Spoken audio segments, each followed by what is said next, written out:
Hey everyone, welcome back to the channel. In today's video, I'm going to show you how to fix the LG washer OE error in 2026. So this OE error appears when the water stays inside the drum after the drain cycle. It means that your washer tries to drain, but something is blocking or slowing the flow. So the issue is in the drain system and not the wash cycle. So in order to fix it, first of all, before doing anything, you need to remove the water from the drum.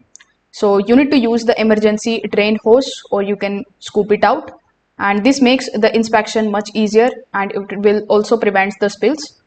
After that, you just have to open the lower front panel and locate the drain filter.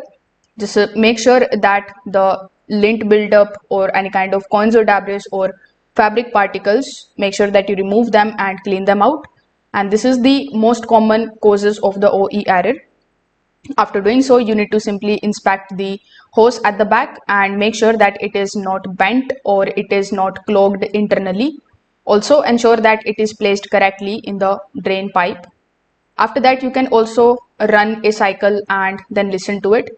You should hear a steady humming sound. If there is no sound or weak noise, it means that the drain pump may be blocked or faulty. So in this case, you will have to basically unblock it. Now, if your washer drains into a sink or pipe, just make sure that the drain line is also not clogged, and a block pipe can stop the water from exiting.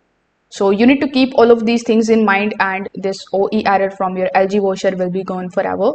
If this video helped you out, make sure that you like this video and subscribe to the channel. Thanks for watching.